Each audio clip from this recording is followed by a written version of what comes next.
नमस्कार, आप देख रहे हैं बिस्तक का खास शो।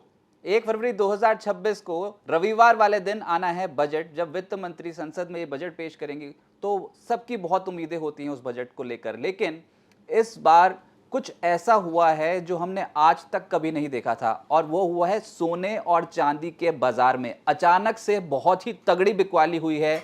अगर आपने शुक्रवार के सत्र में चांदी और सोने में एमसीएक्स पे जिस तरीके की ट्रेडिंग हो रही होती, अगर आपने वो देखी होती तो संभवतः भयानक पिक्चर थी, आप डर जाते। मैं आपको आंकड़े बताता हूं।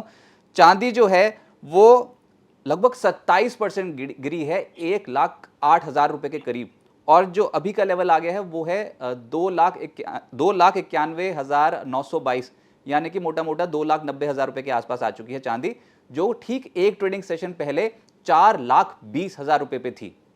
और ऐसे ही सोना पिछले सत्र में 18% का गोता लगा गया और 1,50,000 रुपए के करीब आ गया है। भयंकर बिकवाली थी, लगभग 33,000 रुपए प्रति 10 ग्राम सोने की कीमतें एकदम से घटी। अब इसके अलग अलग कारण हो सकते हैं और उसी को डीकोड करने की कोशिश करेंगे इस शो में। मेरे साथ तरुण सत्संगी ज्वाइन कर रहे हैं, director and chief research officer R money के। तरुण जी नमस्कार, बहुत बहुत स्वागत है आपका बिस्तक पे। हाय नमस्कार Rajat ji. Thanks sir for inviting. Sir पहला सवाल, ये हुआ क्या अचानक से इतनी वोलेटिलिटी, और ये तो भयंकर बिकवाली थी। क्या आप इसकी उम्मीद कर रहे थे कि 27% इंडियन मार्केट्स में एमसीएक्स पे एकदम से चांदी की कीमतें घट जाएंगी, 18% सोना घट जाएगा, और ये ठीक बजट से पहले हुआ है? तो खेल बहुत बड़ा हो गया। रजत भाई, कल ही हम ऑन एयर थे 12:30 के आसपास आप ही के शो में। हमने बोला था एग्जैक्टली शॉर्ट टर्म में एक्सेसिव मूवमेंट मार्केट में हो रहा है, विच इज हिंटिंग कि there is downside risk to the prices in the short term and we prefer to remain sideline. आप मंडे की कहानी देखिए, चांदी ने रिकॉर्ड हाई बनाया $118 के आसपास का, $102 के आसपास का लो। देन आप थर्सडे जाइए, थर्सडे आप देखेंगे कि सोना ने अपने हाई से $56 का हाई बनाया था, वहां से सीधे $5100। चांदी $121.50 से सीधे $160, और with in an our. Thursday को एग्जैक्टली क्या हुआ था वो हमको समझना पड़ेगा। थर्सडे को उस समय न्यूज ब्रोक हुआ कि ट्रम्प में भी केविन जो वार्श है, जो कि लॉन्ग टाइम क्रिटिक हैं अल्ट्रा लूज मॉनेटरी पॉलिसी के, उनको अपॉइंट कर देंगे एज अ नेक्स्ट, नॉमिनेट करेंगे as a next fed chairman. वो दैट वाज द टाइम वो न्यूज था मार्केट के अंदर। And within an hour देखिए there was a sell off in the asset classes. हमको समझना चाहिए जब भी मॉनेटरी ईजिंग होता है बाय रेट कट या providing stimulus to the economy, currency week होता है, गोल्ड सिल्वर अप जाते हैं, इंडस्ट्रियल कमोडिटी में भी तेजी आती है। थर्सडे 8:30 से 9:30 के बीच में कॉपर में वोपिंग बिकवाली थी, सिल्वर में थी तो, गोल्ड में सिल्वर में तो थी। साइमल्टेनियसली में देखा जिंक लेड एल्यूमिनियम के अंदर भी बिकवाली थी। That was the sign. And हमने बोला भी था जो मूव आया ना, अभी ये मार्केट ऐसा मार्केट नहीं है शॉर्ट टर्म ट्रेडर या छोटे निवेशक तो भूल जाए, बड़े ट्रेडर या बड़े निवेशकों के लिए भी शॉर्ट टर्म में अच्छा नहीं है मार्केट। एंड द मोमेंट कल उन्होंने क्लियर कर दिया इस बात को कि केविन वार्श वो ultimately would be the next fed chairman. दो सीनेट से पास होगा वो जस्ट फॉर्मेलिटी है। तो मार्केट ने इसको रिएक्ट किया। देखिए, बेलगाम घोड़ा जब भी टकराता है तो बहुत तेजी से चोट देता है। सेम वे में ट्रम्प तो बेलगाम थे ही, सोना चांदी भी बेलगाम हो गया था शॉर्ट टर्म के हिसाब से। ऐसे मूव कभी भी सस्टेन नहीं करते। एक चीज हमने कल भी कहा था, अगर इस रफ्तार से मार्केट बढ़ेगा, गिरावट की रफ्तार हमेशा तेजी से ज्यादा होती है। एंड यही कारण है कि कल हमने जो गिरावट देखी वो वोपिंग गिरावट देखी। And it was expected to happen, market was waiting for any negative news to come, and ultimately negative news आया और मार्केट ने रिएक्ट किया। Okay. लेकिन सर मुद्दा तो यही है ना कि निवेशकों को तो भारी नुकसान हुआ, ट्रेडर्स में कल ट्रेडिंग कम्युनिटी में भी एकदम से हड़कंप मच गया, क्योंकि आप कमोडिटी एक्सपर्ट हैं और आपने बहुत समय से ये सब कमोडिटी मार्केट ट्रैक किए। तो ऐसे मूड माहौल में क्या होता है कि एमटीएम जो होता है, मार्क टू मार्केट लॉसेस बढ़ने शुरू हो जाते हैं। तो क्या ये सौदे ऑटोमेटिकली कटते हैं? कल हमने देखा ना, सर्किट पे थी, लोअर सर्किट पे थी चांदी, लोअर सर्किट पे था सोना, और वो सर्किट जैसे ही खुलता था वैसे एक और लोअर सर्किट लगा देती थी। यानी कि फिर तो साफ तौर पे समझ में आ रहा है कि जैसे ही खुलती थी खुलता है सर्किट, तो फिर ब्रोकर्स ऑटो स्क्वेयर ऑफ कर रहे थे। हाँ, देखिए एक चीज मैं बताना चाहूंगा। पहली बात कि जो इंडियन गोल्ड सिल्वर का मार्केट है या इंडियन कमोडिटी मार्केट है, स्पेशली गोल्ड सिल्वर की बात करते हैं या नॉन एग्री की बात करते हैं, that is not actually driven by the Indian market sentiment, that is driven by the sentiment of the US market mostly and sometime Chinese market.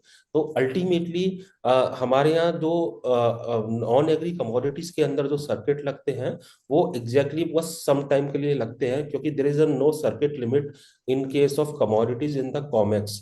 तो अल्टीमेटली वहां पर जितना टूटेगा, तो इन्वेस्टर को बचाने के लिए, इकोसिस्टम को बचाने के लिए अल्टीमेटली बार बार सर्किट खोलने ही पड़ेंगे। तो यही कारण है कि हमारे यहाँ सर्किट लग रहे थे और खुल रहे थे। थर्ड क्या है कि देखिए अल्टीमेटली जितना आपका मनी है आप उतना ही ट्रेड कर सकते हैं। जब मार्केट टूट रहा है तो कहीं ना कहीं आपको अपना कैपिटल प्रोटेक्ट करना ही पड़ेगा, मार्केट से एग्जिट होना ही पड़ेगा। थर्ड क्या है, देखिए हमने कल भी बोला था, परसों भी हमने सिग्नल दिए थे, अपने क्लाइंट्स को भी बताया था। तो कहीं ना कहीं मार्केट में सिग्नल थे, काफी various experts already short term correction market में देखने की आशंका बता रहे थे, और वो हुआ भी। तो संकेत हमको मिल चुके थे, एंड अल्टीमेटली काफी हद तक क्लियर था कि करेक्शन आएगा। अब देखिए कल भी मैंने बोला था कि आप करेक्शन में कहाँ पे बाइंग होगी, जब आप पूछ रहे थे तो मैंने साफ साफ कहा था कि गिरेगा मार्केट तो पता नहीं कहाँ जाके रुकेगा, वी नीड टू अंडरस्टैंड कि वो कहाँ पॉज होगा, then only we can tell exactly कहाँ वैल्यू बाइंग बनेगी। एंड देखिए अल्टीमेटली फॉलिंग जब मार्केट होता है, स्पेशली जब एक पैराबोलिक राइज के बाद में होता है, वी नेवर नो कि एग्जैक्टली वो स्टॉप कहाँ पर होगा, और अल्टीमेटली करेक्शन कितना लंबा चलेगा।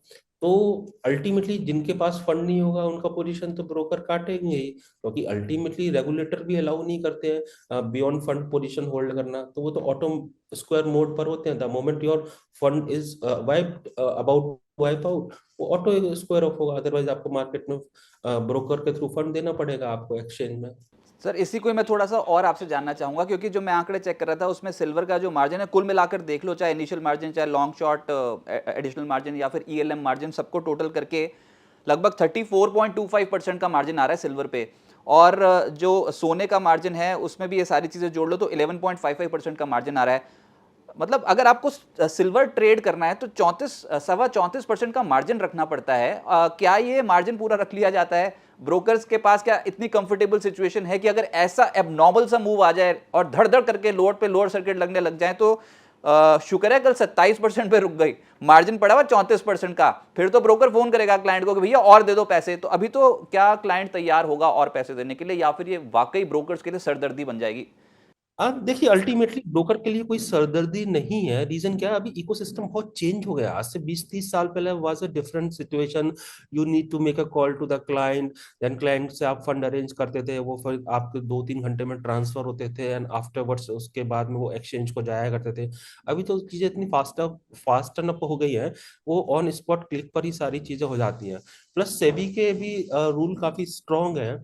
द मोमेंट क्लाइंट का फंड खत्म होने वाला होगा, ब्रोकर ऑटोमेटिकली पोजीशन कट कर देंगे। ये ऑलरेडी रूल है। तो अब ये क्लाइंट की रिस्पॉन्सिबिलिटी है कि एग्जैक्टली उनका जब कैपिटल पूरा खत्म होने वाला है तो वो फंड टाइमली इंश्योर कराए।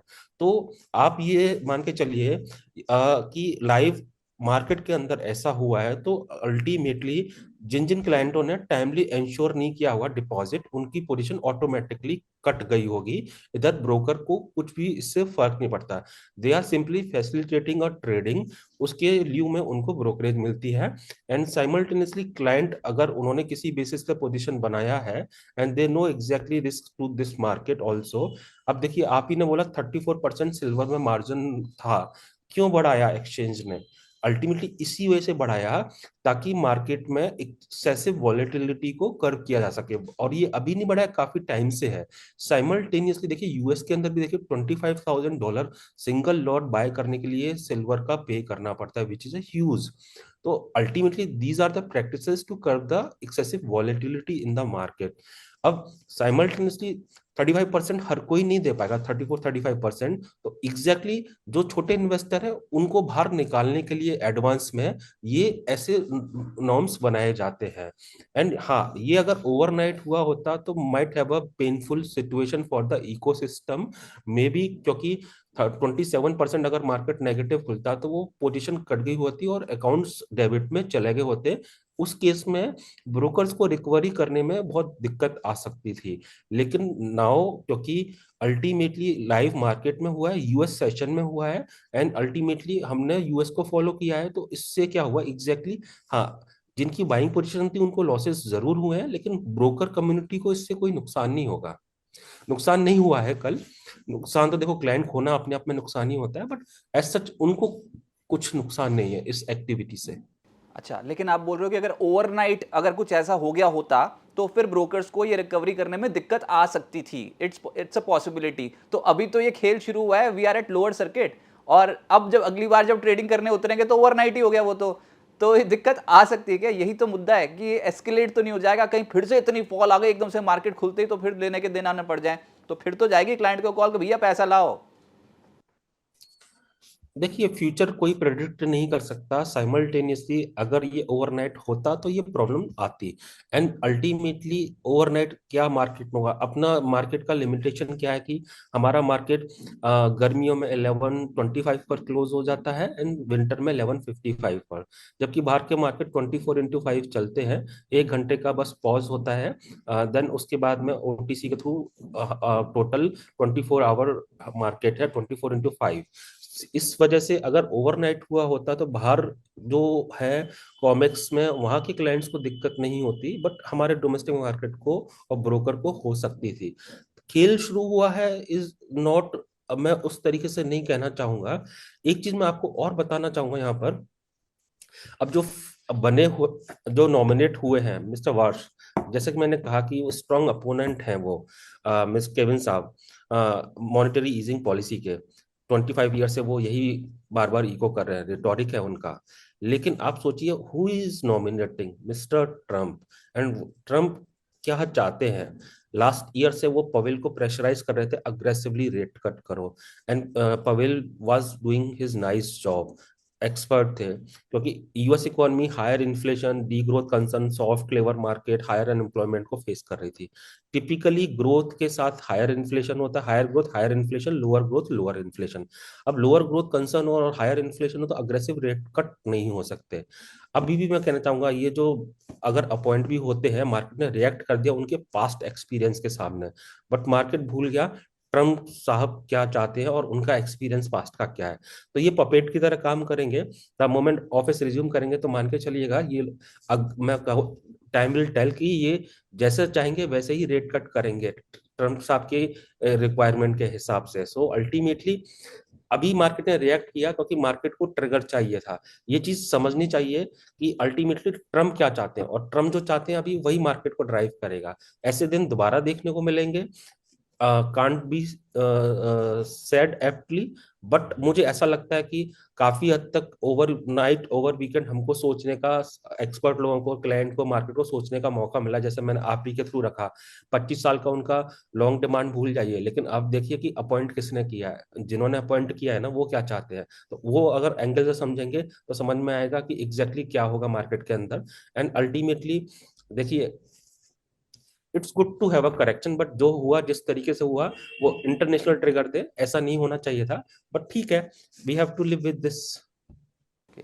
लेकिन सर इसमें कहीं बजट का एंगल तो नहीं है क्या? कुछ बजट में ऐसा तो नहीं आने वाला था जिसकी वजह से एकदम से गिरावट आई है? कोई ड्यूटी रिडक्शन की खबर या फिर ड्यूटी बढ़ोतरी की खबर जो इम्पैक्ट कर सकती है सोने और चांदी की प्राइसेस पे? क्या आप कुछ ऐसा एक्सपेक्ट कर रहे हो जो वित्त मंत्री अपनी बजट स्पीच में बोल दें?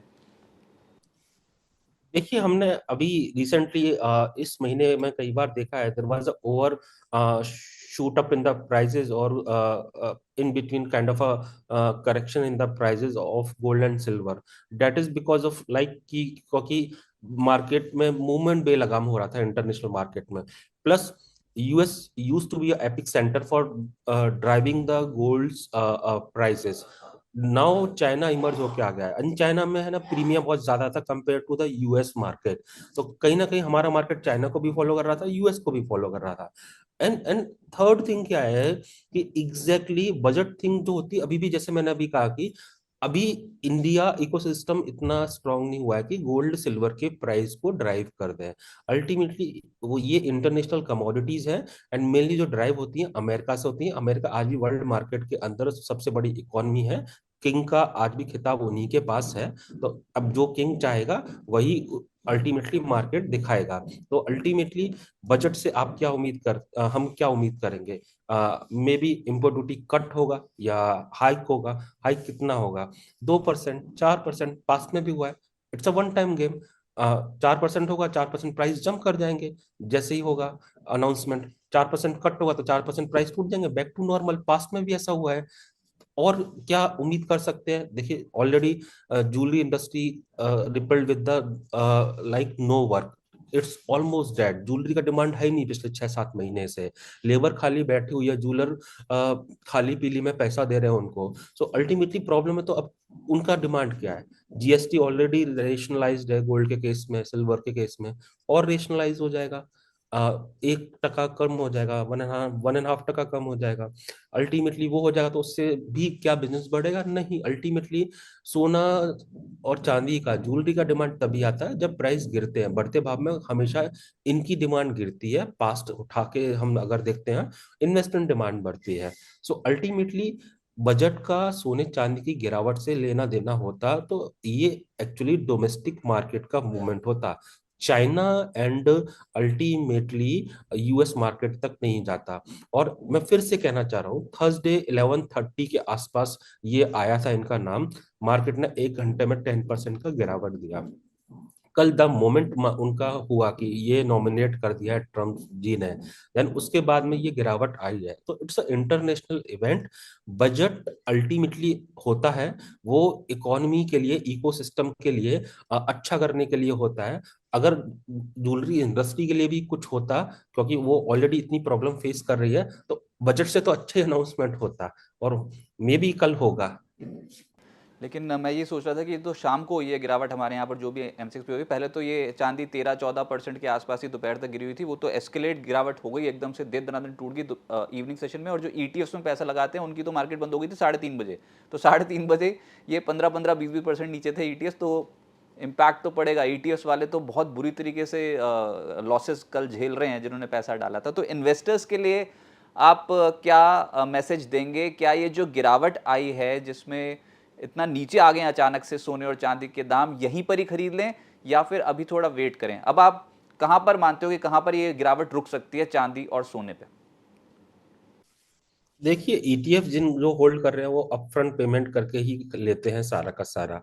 एंड मैंने कल भी कहा था, ETF is not a short term play, it's a play for investment. Time frame should be beyond 2 years and more than that. So ultimately ETF वालों को घबराना नहीं चाहिए। एंड अब कहाँ खरीदें? It's a first day of correction if we see a daily chart and simultaneously. Typically ऐसे correction में क्या होता है, we need to see exactly what would happen. अभी तो क्या है कि मार्केट में आग लगी हुई है। इसमें अगर आप बाइंग में भी जाओगे, सेलिंग में भी जाओगे, हाथ ही जलाओगे। तो कल भी मैंने यही कहा था कि ऐसे मार्केट में साइडलाइन रहना चाहिए।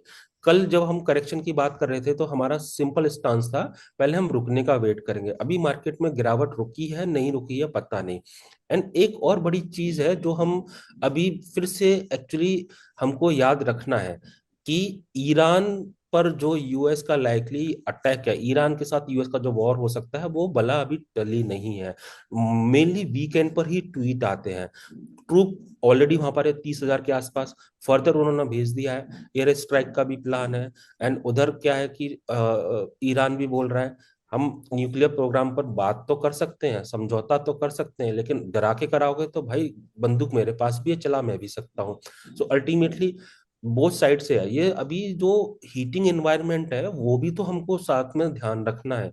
अभी लेट्स फॉर एग्जांपल यूएस ने अटैक कर दिया या ईरान झुकने वाला वो भी नहीं है। Iran is like a second Trump. तो वो अल्टीमेटली वो भी नहीं झुकेगा। अगर वॉर हो जाएगा तो क्या होगा? अगेन गोल्ड सिल्वर के प्राइस में तेजी देखने को मिलेगी। तो अभी ये अनसर्टेन मार्केट इतना हो गया है। Basis the Fed chairman name nomination we can not say कि अभी स्टोरी खत्म हो गई है। साइमल्टेनियसली ईरान का वॉर, ईरान और यूएस का जो हीटिंग आर्ग्यूमेंट है वो खत्म नहीं होता। We should be ready for the bigger surprises and bigger surprises can come either way also. Again investment की बात करता हूँ, नथिंग इज चेंज्ड। हमने जैसे कल भी डिस्कस किया था, fundamentally both the commodities are strong. हाँ, इन्वेस्टमेंट कहाँ करना चाहिए? It's not right time to invest and right time to say. मेरे को खुद नहीं पता एग्जैक्टली ये बिकवाली कहाँ जाकर रुकेगी। The moment it will halt, price will tell, chart structure will tell, market fundamentals will tell, and ये चीजें जब आएंगी तो आप ही के माध्यम से हम बता देंगे। राइट सर, तरुण जी बहुत बहुत शुक्रिया आपका हमारे साथ जुड़ने के लिए और इस अहम दिन बिस्तक को अपनी राय देने के लिए, व्यूअर्स की मदद करने के लिए बहुत बहुत शुक्रिया। Thank you. और इनवाइटिंग अस।